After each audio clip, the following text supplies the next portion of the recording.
on the advancements of Grey Wolf optimization algorithm, and I'll be talking in more detail about Grey Wolf optimization algorithm, what is its origin, etc. So these are the learning outcomes. Understanding the working behind the Grey Wolf, what is the philosophy, what is the working concept behind Grey Wolf, and I'll also talk to you about some of the pointers to the original research paper, and there are the computer codes that are available, and finally the working example, and in the end I'll talk about some advancements in Grey Wolf optimization algorithm which has been proposed by my PhD group at IIT Roorkee. So we'll be talking in depth about Grey Wolf optimization algorithm. Now, the Grey Wolf optimization algorithm was proposed by all these three researchers, Syed Ali Mirjalali, Syed Muhammad Mirjalali, and Andrew Lewis. So these are the three people who worked on this, and I'm happy to tell you that they are my collaborators, and particularly Professor Syed Ali Mirjalali is guiding a PhD student jointly with me. This is the original paper which appeared a couple of years ago in 2014, and lot of work is being reported in literature based on this particular Grey Wolf optimization algorithm. Here are the Google Scholar citation. I think this is quite outdated. 1631 is wrong. It should be more. If you click on this, you will find it. It's much more. Okay, it is the most cited paper of the ADES journal. Okay, it's mentioned on their website. Coming to the codes, codes of the Grey Wolf in MATLAB, Java, Python, Ruby, all these things, they are available on Professor Mirjalali's website. So all these codes are available. Okay, and you will need days and days to read his website and know more about this particular algorithm. In fact, he is such a widely known researcher in this area that you will need to spend many days for each algorithm. He has designed so many, I don't know how many algorithms he has designed, but Grey Wolf is one of the most popular one and is one of my favorites. So that's why I chose this particular algorithm to discuss with you. This is his picture, Professor Syed Ali Mirjalali. He is from Brisbane, Australia, and he visited Roorkee number of times to collaborate with me. Now, coming to the philosophy behind this algorithm, it mimics the leadership behavior of Grey Wolves. Now, what are Grey Wolves? Grey Wolves are creatures who live in a pack of wolves, and they are apex predators. And predators means they live on something else. I mean, they eat some other animal. Okay. And they usually prefer to live in a pack of wolves, means this in a group of wolves. These Grey Wolves, they live together. They have very strict social dominant hierarchy, which means that according to their society of Grey Wolves, one of them is the senior most. Okay, second one is number 2, and then number 3. So this hierarchy is very, very strict amongst them. What is the meaning of this? It means that the pack of wolves has 4 types of wolves.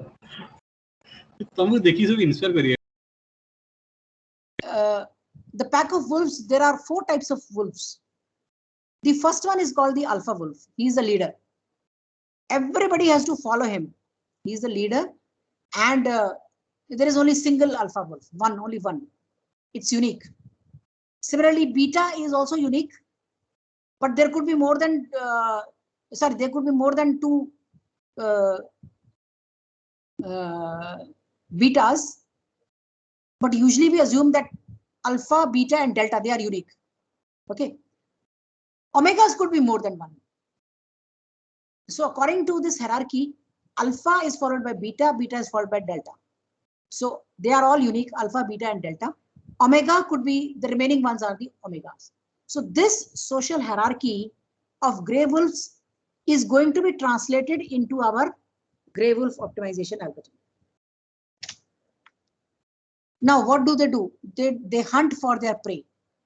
So the hunting procedure or the hunting behavior can be highlighted like this. There are the following phases.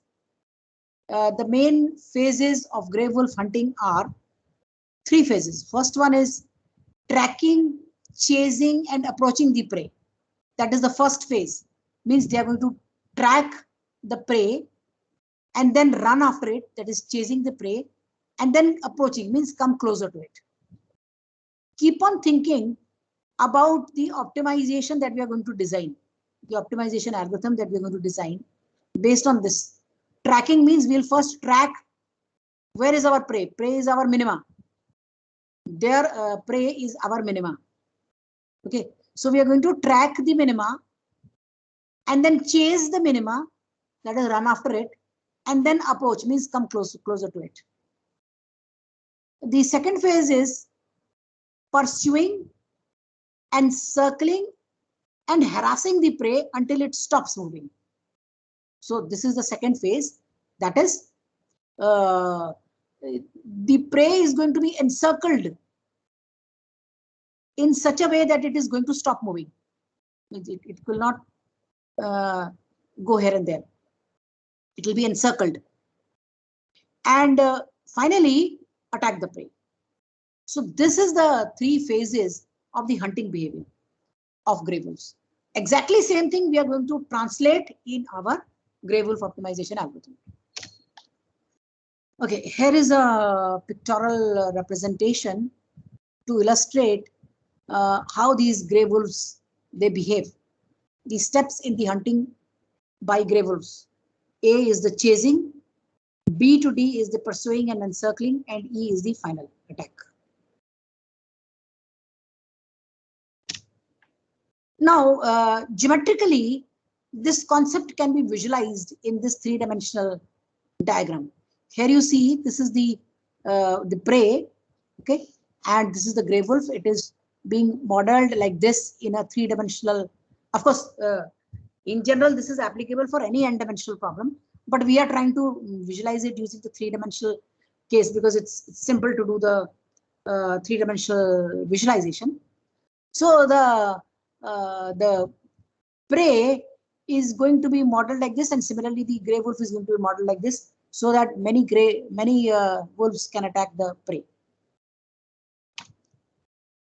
Now, coming to the mathematical model of this social hierarchy, the best solution in terms of fitness will be called as the alpha solution or the alpha wolf. Remember what exercise we did just now, that is generate the population. That is the same.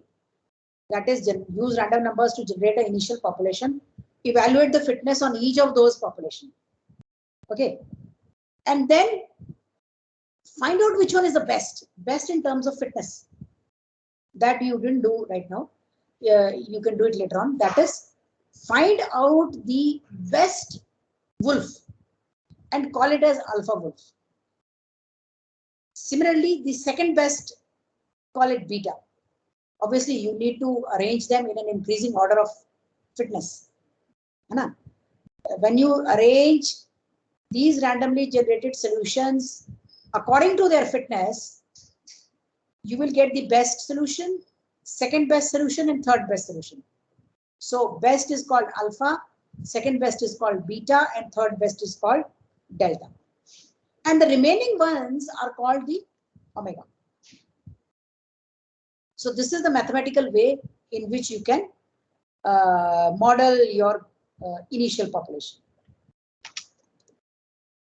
Next comes the governing equations. Now these are the governing equations. Let's try to understand what it means. D, capital D is the difference vector. How far the current wolf is from the prey. XPT is the prey. Okay, XPT is the prey, position vector of the prey. Similarly, XT is the position vector of the current wolf. Okay, C is a constant which is multiplied to the prey so that it doesn't diverge. The swarm doesn't diverge. C is a constant which is 2R1. What is R1? R1 and R2 are random numbers, of course, between 0 and 1. And capital A are coefficient vectors. What is capital A? Capital A is 2A R1 minus A. Means R1 is a random number. A is a linearly decreasing vector from 2 to 0. Now, how does this come? This has been experimentally evaluated by Professor Mirza Ali and his group, and they have come up with this notion that A should be linearly decreasing vector from 2 to 0. Okay, so for all the wolves in the pack, you need to calculate capital D. You need to calculate the difference factor D. And based on this difference factor, now you can get XT plus 1. Of course, T is the generation number or the current iteration. Okay. So XT plus 1 is equal to XPT minus A times D. That is, for every wolf in the pack, you can determine XT plus 1. That is its position in the next generation. I hope it is clear to everybody. That is, using the position vectors of the prey and the position vector of each wolf, we need to calculate the difference vector, and based on the difference factor, we need to calculate the position of the next iteration, position of the current prey in the next iteration. Now, finding the position of the prey, that is important. So, approximate position of prey by updating the position of alpha, beta, and delta wolves. So, first of all, you need to calculate the D alpha. D alpha using the previous equation. What is D? D is C times XPT minus XT. So, same way, D alpha is C1 times X alpha minus X. D beta is C2 times X beta minus X, and like this. So you get D alpha, D beta, and D delta. Accordingly, you can get X1, X2, X3 for the difference vectors, and XT plus 1 is equal to X1 plus X2 plus X3 divided by 3. This is the attacking phase. That is, put all these three together and take their average. That's right, it is X1 plus X2 plus X3 divided by 3. So very, very simple concept of encircling the prey and then attacking it. This is the pseudocode of Grey Wolf optimization algorithm in totality.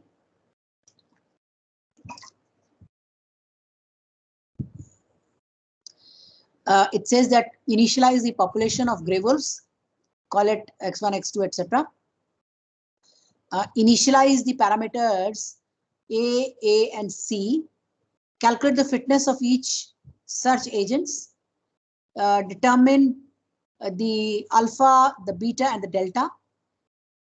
And then initialize the iteration number and put it in a while loop till the maximum number of iterations is achieved. Perform these operators. For each search agent, update the position of the current search agent, and then update the value of A, and C. Calculate the fitness of all search agents and update X alpha, X beta, and X delta, and increment the iteration. And finally, whatever is the alpha wolf, that is the solution to the optimization problem.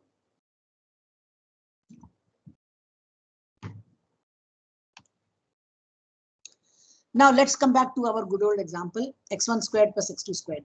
Now in the previous lecture yesterday, I had taken a pop size of 6, population size was 6, and I had chosen very simple hand calculation results. Means the population was integers. Here I'm taking population as real numbers.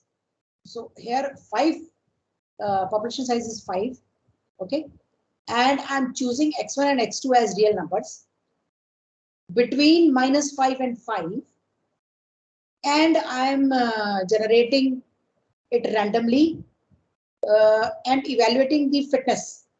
So here you can see the fourth wolf is giving me the best fitness because it's a minimization problem, 2 variable. 0.567, the fourth wolf is giving me 0.567. Of course, the answer is 0, we know it. But let's, in order to understand the working of any algorithm, until unless you don't do the hand calculations, you will not understand it. Just running to use the MATLAB or Python is not really wise. You must understand how it works.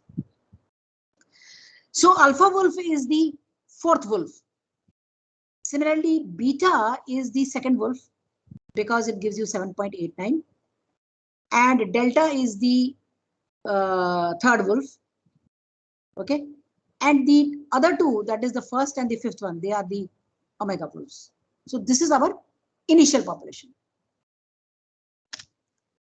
Now we will update the parameter A. What is the parameter A? A is given by 2 minus 2 times iteration upon maximum iteration, which comes out to be 1.333. Here, see, remember here in the Gray-Wolf optimization algorithm, the stopping criteria is defined as the maximum number of iterations. Okay, so maximum number of iterations has to be fixed a priori before running the code. That is, you have to fix how many iterations you want. So for example, I have fixed the maximum iterations as 3 because I'm doing hand calculations. So I have fixed the maximum iteration as 3. And ITR is the current iteration. Current iteration is 1. So therefore, it says over here 1/3. This is 1/3. Then I need to calculate d alpha. D alpha is what? D alpha is the difference vector for the alpha wolf. Remember what is d alpha? Let me go back and show you. Here it is. C1 x alpha minus x. This is d1, d alpha. So d alpha is calculated like this. 2 times, this is a random number 0.5328. Alpha, what was alpha? Alpha was minus 3.06, 0.688. Alpha, what is alpha? Here it is. Minus the fourth one, minus 3.06, 0.688. This is the alpha wolf in terms of vector notation. Okay. Minus 4.241 and 4.4. What is this? This first one. So d alpha we are calculating for using this formula. Here it is. And this is what you get as d alpha when you solve this. Then you need to calculate A1. What is A1? A1 is 2A R1 minus A. So you will get this 2. This is a random number. R1 is a random number. Minus A. A यहाँ पर calculate कर दिया 1.33. Here it is. And you get capital A1 as minus 0.578. Okay. Next, you get capital X1. What is X1? X1 is this alpha wolf minus 0.578 times 3.95 and 5.19. So that's how you get capital X1. Remember this formula for X1? Here it is. X1 is X alpha minus A1 times D alpha. Okay. So that's how you get capital X1. I hope it is clear. First find A, then find D alpha, then find A1, and then find X1. Similarly, you find d beta. This is the calculation for d beta. You can just check it. I'll send this PPT. Get A2 and then get X2. So using d beta, you get X2. And similarly, using d alpha, d delta, you get X3. So using all these d alpha, you got X1. Using d beta, you got X2. Using d delta, you got X3. For all the d alpha, d beta, d delta, you got X1, X2, X3. Okay. Therefore, the updated first Wilf will be the average of X1 plus X2 plus X3. And this is what you get. So I hope it is clear to everybody how we got the updated first Wilf. First Wilf was this one. Okay. And similarly, we have to calculate for all the 5 Wilfs. This procedure has to be repeated for all the 5 Wilfs. Here are the calculations for the second Wilf. On the same lines. Then this is the d beta and d delta. And finally, the second Wilf, updated second Wilf is this one. And similarly, the third and the fourth and the fifth, I'm just skipping the calculations. These are the updated third, fourth, and fifth Wilf, which means this is what the table looks like. That is the updated population of the wolves in the updated iteration. And here what we find? We find now that the second wolf is the alpha wolf. Second wolf is the alpha wolf having a fitness of 0.345.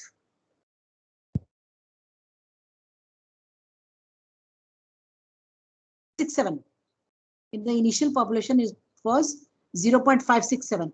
Now it has become 0.345. So a significant improvement in the fitness of the alpha wolf. Like this, if you keep on doing for a repeated number of iterations, it is expected that the fitness will go on decreasing and decreasing. And when you're writing a code for it, then usually the convergence is of this. Remember, here we have used only 5 population members. But in general, the size of the population could be large. It could be 100, it could be 50, whatever you feel like. Of course, the choice of this size of this population plays an important role for any nature-inspired optimization techniques. For example, it's a thumb rule that this population size should depend upon the number of decision variables. Like, for example, in this case, there are 2 variables. Then you can say that the population size should be something about 5 times. 5 times 2, that is about 10. That is fairly good enough. But since I was doing hand calculations, I chose 5. Okay. Again, the no free lunch theorem tells us, I just mentioned in the previous lecture also, that because of the no free lunch theorem, there is scope of research and scope of improvement. So the proposed new variants of Grey-Wolf optimization, my student Shubham Gupta, who is currently a postdoc, he worked on this Grey-Wolf optimization algorithm and came up with very interesting variants of Grey-Wolf optimization algorithm, and I'm just going to share with you some of these improvements. In this version, he proposed a Cauchy-Grey-Wolf optimization algorithm, which is very, very interesting, incorporating the Cauchy sequence of random numbers. Second is the random walk Grey-Wolf optimization algorithm. This is also a very interesting paper, and it is finding a lot of citation today. the random walk Grey Wolf optimization algorithm. First, he proposed it for the unconstant case, then he moved on to the constant case. So both these papers appeared in very good journals. Swarm and Evolutionary Computation Journal is one of the top journals in this area, having a impact factor, high impact factor. Similarly, Computational Intelligence Journal is also very interesting. So the random walk has been incorporated into the Grey Wolf optimization algorithm. The third variant is the opposition-based Grey Wolf. Opposition-based numbers are those numbers which have the capability of providing a thorough search in the search space. That is, they exploit the diversity of the search space. And that's the reason why opposition-based numbers play an important role in nature-inspired optimization techniques. Any nature-inspired optimization techniques, you will find opposition-based has been incorporated into it. So this paper is also very interesting, and it also has a lot of citations. Then he mixed the two concepts of opposition-based and chaotic, and proposed an opposition-based chaotic Grey Wolf optimization algorithm. This also has a lot of applications. And finally, the Grey Wolf optimization with mutation. So what he did is, he tried to incorporate the mutation operator, okay, into the Grey Wolf optimization algorithm. And like this paper also was published in the Proceedings of SOCPOS 2017. So again, this exercise I've already given you. Write a computer code in any language to solve the following problem using Grey Wolf. So use the same problem. You have already done first part of it. You have done the initial population generation. Okay. Now the second part is solve this problem using Grey Wolf. Okay. So I expect that all of you will be able to do this exercise maybe now or maybe later on. But definitely it will be a good idea if you can actually implement this in any computer programming language. Of course, as I mentioned, the codes are available on the website of Professor Mirzal Ali, but still it would be a good exercise to understand this algorithm with the help of writing a simple code. Okay, when I have done it with the help of hand calculations, you can write your own code. It's very, very simple to program. With that, I come to an end of this particular talk also. Any questions I want you to please either put in the chat box or you can, yeah. Yeah, you can either put in the chat box. Hello, ma'am. Am I audible? Yes, please. Madam, you have given a very superb session, but I have one question. Yes. If I want to propose any nature-inspired algorithm, so how can I do that? Matlab, how can I propose the mathematical model of that? Very interesting. That's a very interesting question. What is your name, please? My name is Jatin. You are a faculty or a student? I am the student in the Gujarat, ma'am. Okay, good. Okay, I am very happy that one person from the audience has asked me this question, which shows that I have been successful in creating some kind of research component into the audience. Thank you so much for asking me this question.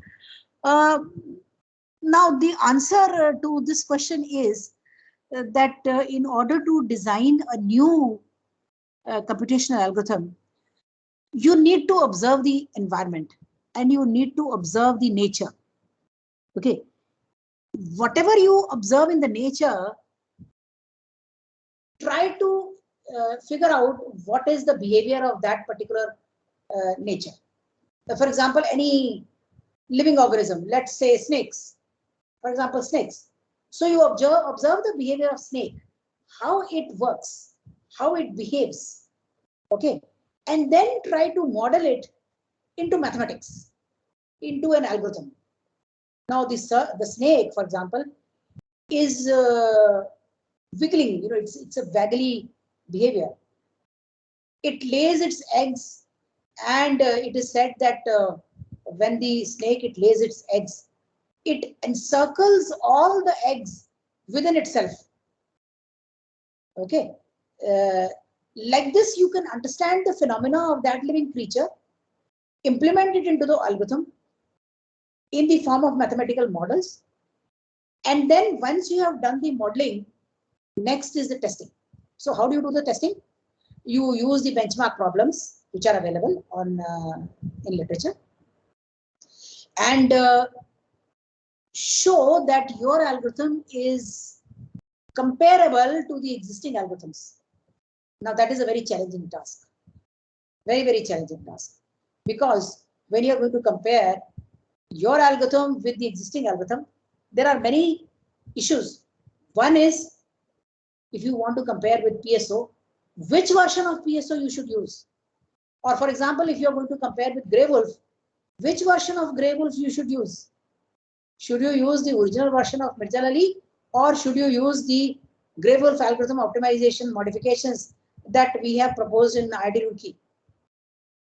That is a question to be answered. Okay, so you have to give a justification why you have chosen which particular algorithm and which particular version of that algorithm. Okay, so as I said, the research goes on and on. That is one way of designing a new algorithm. The second way of designing a new algorithm is you can hybridize two or more than two algorithms, which means, let's say, suppose you want to hybridize PSO and Grey Wolf. How will you do it? There are many ways of doing it. One way is you divide the entire population into two halves. Okay, at each iteration, half of the population apply PSO, half of the population apply Grey Wolf. And after some number of iterations, shuffle the population and repeat the process. That is one way of doing it. Second way of doing it is, at each generation, first apply PSO, then apply Grey Wolf, and like this. Keep on doing it. Similarly, there are many other ways of hybridization. So hybridization itself can be done in many ways, up umpteen numbers of ways. So that's how you can design a new algorithm. And remember, if you design a new algorithm, you need to first understand the working of the existing algorithms. And you need to understand what people have done till today, so that you can come up with something novel. So I hope I have answered your question, and thank you so much for asking this question. Yes, ma'am. Thank you so much, ma'am. Thank you. Welcome. Yeah, thank you. Ma'am? Yeah. Ma'am? Yes, please. Please introduce yourself. Please introduce yourself. Hello. Yeah, I can hear you. Please introduce yourself. What is your name? Ajit Laure, ma'am. Okay, you are a student? No, I'm faculty from electrical engineering department. Okay, yes, please. Ma'am, actually, whatever you told regarding that objective function, x1 square plus x2 square, objective function. So what I did, MOPSO, that is multi-objective PSO, I am utilizing for the process control system. Say, so in that objective function, it is quite different, because whatever lecture series I heard up till now, that are based on the benchmark test functions. Trade 6, trade 10, and like that. So these objective functions, I think they are very simple, and all the NIs you have implemented on the benchmark problems. Okay, but in the control system, different objective functions like integral absolute error, integral squared errors are there. So how to tackle these objective functions? Because ma'am, x1 and x2, x1 square plus x2 square, these are quite simple. But all these error-based performance indices in the control system, they are very complicated in nature. So how to tackle that objective functions by using such NIs? Thank you so much for this question. Actually, why I have chosen this simple x1 squared plus x2 squares is to understand the working of the algorithm, not to solve the problem. If we want to implement such an algorithm for the real-time application or practicality of the these algorithms, we'll have to verify. Then actually we have to consider different objective functions. Right. You are very right. Actually, there are two aspects. First aspect is to understand the working of the algorithm, and second aspect is to solve a complicated problem. Okay. Now, I have only tackled the first aspect, that is understanding the algorithm.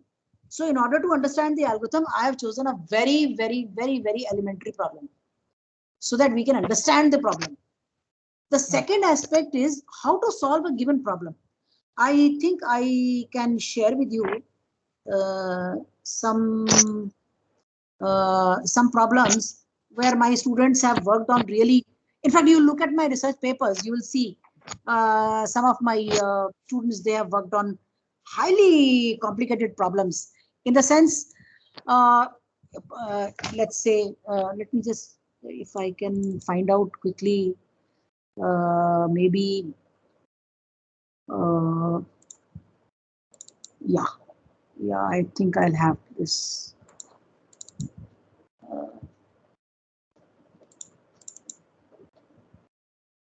There are, you see, these problems are not easy to solve. I can understand your problem is not easy to solve, and that is the reason why you need efficient computational techniques. Okay. You need efficient computational techniques. So first determine the efficiency of your algorithm. Okay. And then solve it. Let me quickly share with you one very interesting, although there are many things that are coming into mind right now.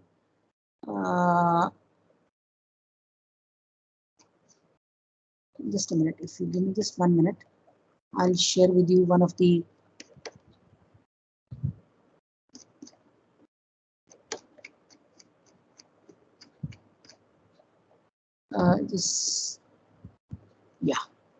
here it is. Let me share my screen again.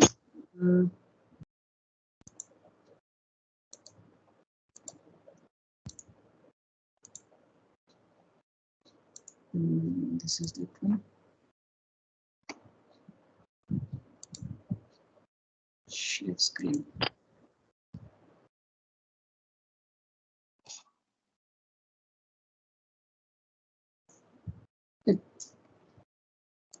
Share content. Okay. So, can you see my PPT? Yeah. Okay. So look at this. Look at this problem. I mean, see, all problems, they have their own characteristics. You know. So here is the optimization of simplified molecular potential energy function. This was done by my student Dr. Shashi Bharat. She's now in US. Okay. Now this problem is highly complicated and it has a number of local minimas. How? I'll show you. This is a molecular potential energy function. It has 100 degrees of freedom. Okay. And these are the, see, the moleculars, they are three-dimensional moleculars. Okay. These are the torsion angle determined by every pair of the 4 consecutive atoms, like this. These are the 3 components, E1, E2, E3. Look at their characteristics, highly nonlinear, particularly with the presence of this trigonometric term, okay, which gives rise to the E4th one also, the 4th component also. And when you add them up, this is what you get, capital E, okay, and The objective function is minimization of this capital E. Look at this. Yes. Minimization of this objective function is capital E, and this problem has 2 to the power 17 local minimas. So many local minimas. 1,300 and 1,31,072 local minimas. This is the challenge. So it's a highly complicated problem. And these were the parameter settings. She used different kind of real coded genetic algorithms. Okay, these are the results which I was telling you about using the box plots. And using the box plots, she got these results. And I think she had also the success rate. She has plotted the success rate. And, these are the conclusions she had drawn. That the DDX-PM, this particular version of the real coded genetic algorithm, this was the best in order to solve this particular problem. Remember, this problem is highly complicated, highly nonlinear. Okay. Similarly, if you look at my research papers, most of my research papers are like this, solving non-trivial problems. So I can understand that your problem is also non-trivial. I can very well understand. Your problem is also non-trivial. It is not as simple as x1 squared plus x2 squared. Okay. The challenge is, that is what is the challenge. As a research paper or as a research problem, model your problem as an optimization problem, and then put your objective function in the PSO algorithm or the Gray-Wolf algorithm, and then run your code. See, when you write a code for the PSO or for Gray-Wolf, it should be a general purpose code where you can hardwire your objective function. You understand what I mean by saying hardwire your objective function? Yeah. So you hardwire your objective function into it. Okay. Instead of x1 squared plus x2 squared, remove that x1 squared plus x2 squared and hardwire your objective function into it, so that when you run the code, automatically that x1 squared, that problem in place of the x1 squared plus x2 squared will be taken as an objective function and it will be solved. Okay. Last question, ma'am. I want to ask you last question. Yes. Basically, what I did, actually, whatever controller parameter, say suppose level control system is there, ma'am.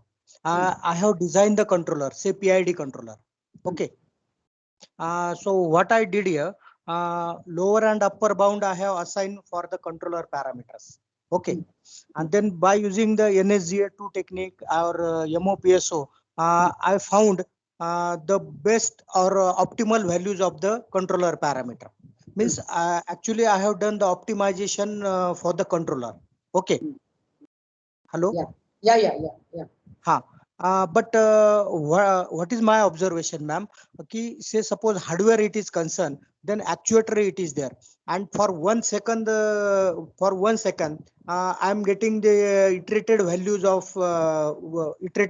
with the help of these NIS. Okay, so that 1 second values, they are not coped by that actuator of the hardware system or system. So in that case, what is your opinion? What I mean to say you, ma'am, ki offline parameter, optimal parameter finding process I have done. But if I want to implement that NIS in the real time environment, then because actuator constraints are there. So what is a way to implement that algorithms in the real-time environment? Yeah. See, first thing is this is not my subject, PID. So I can't give you an expert opinion. But there are 2-3 aspects that are coming into my mind. First is you have to make sure whether your model is correct or not. Have you done the model process modeling? Yeah. Have you done the model, the mathematical model of your problem by incorporating the constraints? Have you modeled it as a constraint optimization problem or not? That is the first question. have you incorporated the constraints or not? That is the Yeah, most yeah, important. See, I have modeled that system as a first order plus date time model. ah, And only one constraint I have taken as a controller output in between 0 to 5 volt. Means the only one constraint it has been imposed over there. see, because I mean, I can't comment on the modeling because I don't Yeah, know, yeah, it's yeah. a subject. Ha, You have to ensure that your model is actually incorporating all the requirements of your problem at hand. That is the first thing. Okay. Okay. And how you do it, I mean, that is your expertise. That is your Hmm. subject. That is your expertise. Yeah, That is yeah, the first aspect. Okay. And you also maybe need to slightly modify the lower and upper bounds just to make sure that it is visible. Like if you take a range as, let us say, -100 to 100, that is not practical because it cannot go negative. Yes. Okay. Some of the parameters cannot, it has to be positive. So if it has to be positive, it should be between 0 to 100 or 0 to 50, depending upon your physical judgment. Hmm. When you are solving a real life problem, it has to be physically relevant. Otherwise, there is no point of solving it. That's the first aspect. Yeah. Second aspect, in reply to your question, is you are saying that you have used MOPSO. Hmm. Okay. You have used multi-objective. Does your problem require multi-objective? Yes or no? That has to be seen. Yes. And if there are multi-objective, how many objectives? And 5 objectives. 5 objectives. So see, multi-objective problem is not easy to solve. Yes. I mean, single objective is difficult to solve. Then what are you talking about multi-objective? It is highly non-linear and highly complicated. So you have to visualize your problem and make sure what model you have used in modeling it, whether it is actually replicating your requirement physically or not. And second aspect, as I mentioned, is the algorithm.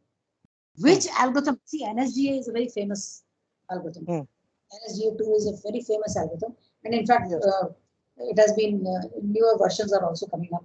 Professor Kalyan Maide is working on it. He's also one of my collaborators.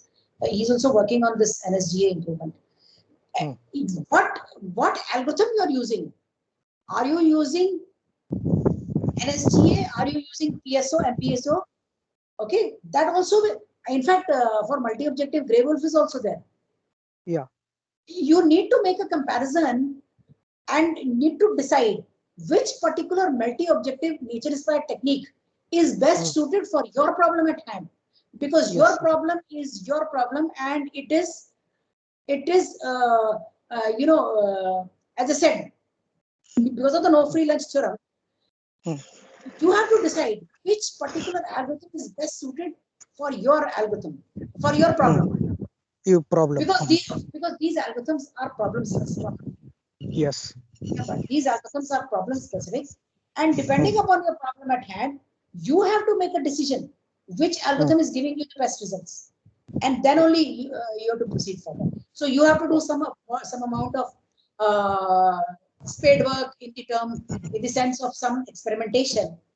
Okay, do some experimentation, and based on that experimentation, you decide, okay, I'll work with NSGA. Actually, in that, my NSGA2 gives me provides me the better result than MOPSO.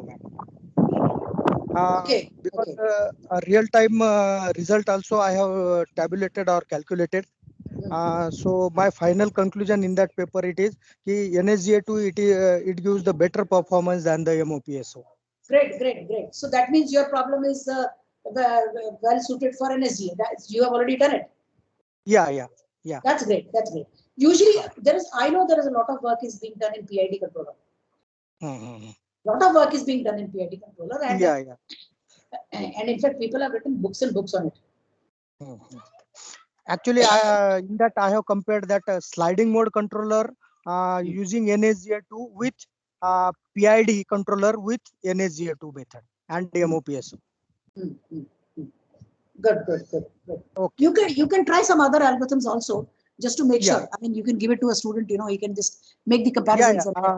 Because ma'am, you have given me the valuable input, and ma'am, I will try GWO for these PID controller and sliding mode control? Definitely. Yeah. Grey Wolf is a relatively younger algorithm. It was proposed Yeah. in 2014, and if you look at its performance in the Google Scholar citation, you'll see how exponentially its application has grown. I think I saw a paper on PID using Grey Wolf also. You need to do a lot of searching. So search will help. Yeah. Yeah, madam. Okay. See, you Thank are ma'am. welcome. You are welcome to contact me by email Ah. anytime for any Ah. discussions. In fact, that goes for all the audience over here. All of you are Yeah. welcome to contact me. My email. Yes. You can just look at my IIT Roorkee website in the mathematics department, and you are welcome to contact me. Yes, madam. Okay. All the best. Thank you, All ma'am. the best. Thank you. Thank you. Yes, please. Anybody else, please? Can we apply this for can you- dimension reduction? Sorry, I can't hear you. What are you saying? Hello, ma'am. Ma'am, This is can Rohit. can we apply this algorithm for dimensionality reduction problem? In machine learning. Yeah. Why not? Yeah. So in this case, what will be the objective function, ma'am? In dimensionality reduction in machine learning, the weights of the deep learning model, okay, that weights have to be optimized. It becomes a tensor, okay. So there you have to optimize the weights. It's a very highly complicated problem, okay. But anyway, when you model it, definitely you can use any nature-inspired technique. In fact, one of my students, which I mentioned, she's using this dimensionality reduction. She's using Grey Wolf in it. And in fact, ma'am, only by updating this weight using this algorithm, we can reduce this dimension. Yes. Okay. Yeah. Because see, these problems are for minimizing or maximizing. Okay. Okay. These algorithms are for minimizing or maximizing. They are for optimization. Okay. So in the dimensionality reduction, the optimization problem occurs in selecting the weights. Okay. So when you are selecting the weights, that is the place where you use it. Yeah. Usually people use steepest descent. Okay. Steepest descent is used, So in place of steepest descent, you use this algorithm. Okay. You should get good results. Okay, ma'am. Thank you. Thank you. Hello, ma'am. Ma'am, this is Yes. Rohit speaking from Karnataka. Hi, Rohit. Yes, please. Ma'am, I have a question. Ma'am, given the randomness of hello, ma'am. Yeah. Yeah, ma'am, given the randomness of these nature-inspired algorithms or the probabilistic nature of these algorithms, we know that the solutions that we get are also random in nature. Means they are not fixed. So in such cases, how do we ensure that the convergence of the given system is achieved, or how do we ensure that the stability of the given system is achieved? Can you suggest any papers relevant to this, or can we say that like stability of the given system cannot be justified by using the nature-inspired optimization algorithms because of the randomness of these randomness nature? That's a very good question you have asked. Actually, that is one of the open problems, as I mentioned. Okay. Yes, and if you look at the papers that, there is no single paper which can answer this. Okay. For example, yeah. Can I comment or can I interrupt you on this? What that guy asked? He's asking the question. Yes, please. There is one paper of ISA transaction that I have. That is actually my paper. In that, using the NSGA2 and MOPSO, stability I have verified through the Lyapunov candidate function. Yeah. Okay. Yeah. Actually, lots of papers are there. Not one paper. There are lots of papers.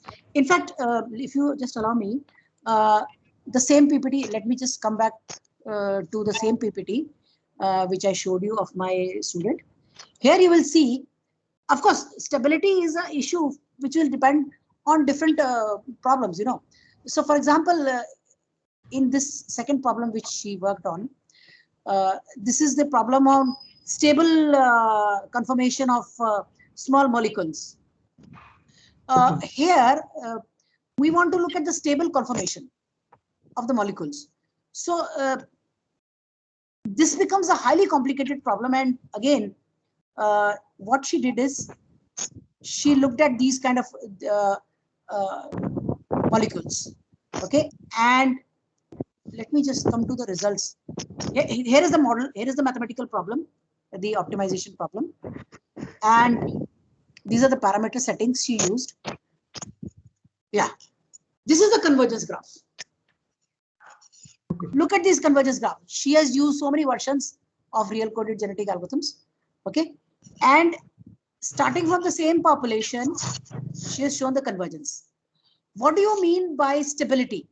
Stability means how stable your algorithm is. Means how many times you run it, will you get the same result or not? Okay, so for this, the box plots are required. She has plotted the box plots also, I think. No, not in this problem. Maybe in the other problem she has plotted. The previous one I showed you. There she had put some. You see, all these things cannot happen all together. Reliability, how reliable your algorithm is, how stable your algorithm is. These are all open problems. For a given set of problems, how to decide the stability, how to decide the robustness. That is what is the challenge. And that is the objective of my talk today. How can you establish it for a given set of problems? Depending upon the problem, it will vary. Okay, Acha, one more thing I want to comment upon this person who just now asked me. See, they are stochastic techniques. They all converge to the solution. But if you look at the solution, it is within an epsilon neighborhood, that solution.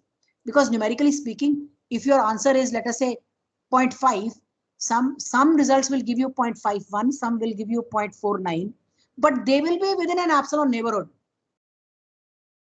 Okay. Okay, ma'am. So saying that, you know, what will happen to the particular result will depend upon the problem at hand. Okay.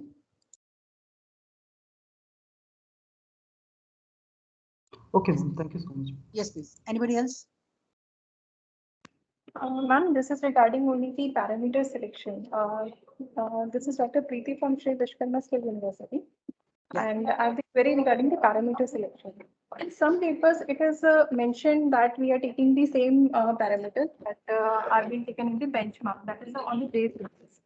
But sometimes, just like you showed it in this paper, that one of your students has done the parameter variations in the population size, in the like crossover mutation rate, and something like those parameters of the algorithm.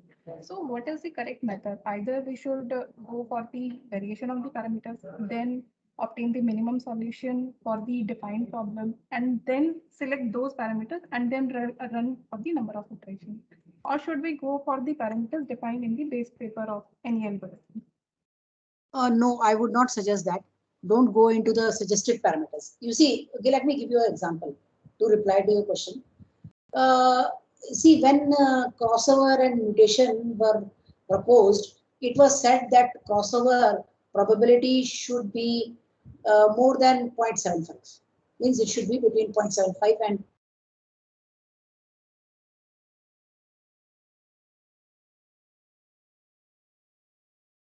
this was the general recommendations. For is when people started implementing this thumb rule, you can say, they got variation depending upon their problem at hand. Of course, these recommendations in the beginning gave you a very wide sort of idea, but actually 0.7 to 1 is also a large variation. What exactly should be the parameter recommendation? That is important. And in fact, hello?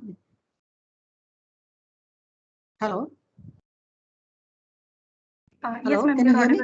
Yes, ma'am. Hello? Hello. Yes, ma'am. You're audible, ma'am. Hello? Can you hear me? Yes, ma'am. You are audible, ma'am. Hello, can you hear me? Yes, ma'am, you are audible. I think the connection is lost. You are audible to us, ma'am. Yes, ma'am, you are audible now. Okay. So my answer is, as I mentioned, this is also one of the open problems. See, there is no thumb rule. There is no thumb rule. If at all there are some recommendations, they are recommendations for that particular problem at hand. Okay. You have to find out the range depending upon your problem at hand.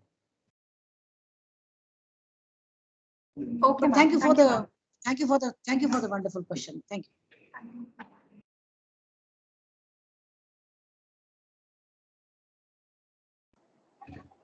Hello. Hello. Yes, please.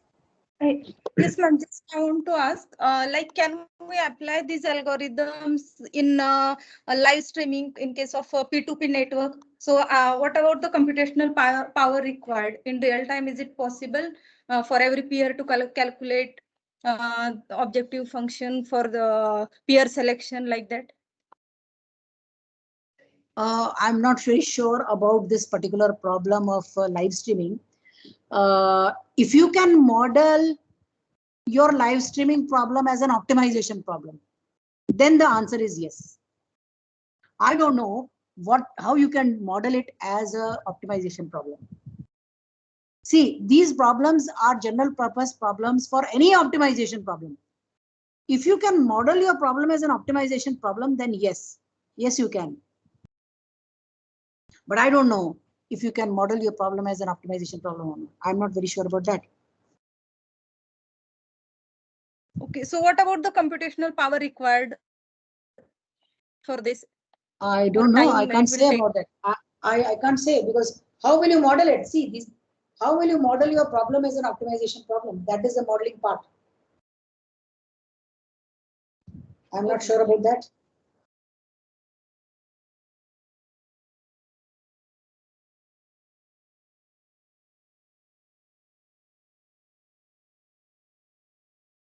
Ma'am?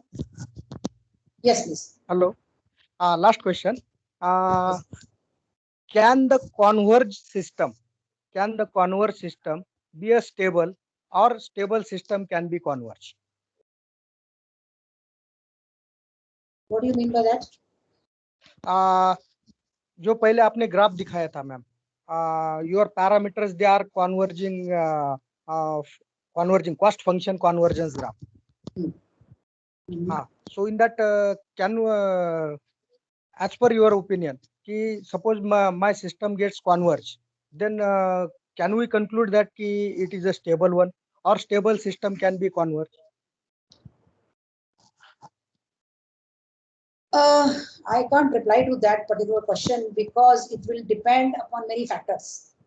It will depend upon which algorithm you are using, what is the complexity of your problem, how many generations you are allowing your algorithm to run. Okay, what are the parameters that you have selected for your particular nature inspired technique?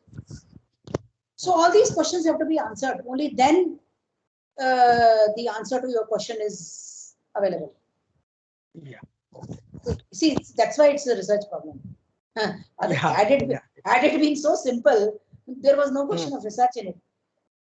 Okay, that is why I believe this FDP is being organized, because it is a highly complicated issue. Nature inspired optimization techniques is a highly complicated issue. I have written a book on it. So, and very frankly, I want to ask you, madam, say suppose population size is equal to in your at your student one paper, what you have shown that Shubham sir. Okay. So population size is you have taken as a 4 into number of decision variables. Okay. Hello. Yeah. In the population size you have taken as a 4 into number of decision variables, but there is no such a fixed criteria how to calculate the population size, because some papers they are showing 2 into number of decision variables. Some they are showing 5 into number of decision variables, and your your student paper, now it shows the 4 into number of decision variables. Correct. So correct. is there any fixed formula No. like this? No. There is no fixed formula. Actually, size of the population is also one of the parameters. You see, I told sometime in my previous lecture, I told that the choice of the pop size is very, very important for the problem at hand. See, if you choose a very small population, then the population might converge to a suboptimal point. Okay, that is a danger. And if you do choose a large population, then unnecessarily a lot of computational time and computational memory will be required. So you have to strike. So you have to strike right. You have to strike a proper balance between the population size. It should not be very large. It should not be very small. It should be intermediate. Okay. Now, what is that intermediate? It is either 5 times the number of decision variables or 4 times number of decision variables. It will depend upon your choice and your computational power that is available with you. If you have a high performance computing, you can take it 10 times the number of decision variables. Okay. That is totally up to you. If your pop, you see, that is a fine-tuned parameter to be fine-tuned. Pop size is a parameter which has to be fine-tuned depending upon your requirement. And that is why the benchmark, see, this is the place where benchmark problems come into picture. In the benchmark suit, it is specified that you have to take this much number of parameters as pop size. They have given you the pop size. If you don't take that pop size, then the comparison is not valid. Okay, that is why it is important whenever you propose a new algorithm, you first test it on the benchmarks that are given to you. Yes. If you don't choose that particular benchmark, then how can you justify that your algorithm is good or not? Yes, ma'am. Thank you. Thank you, ma'am.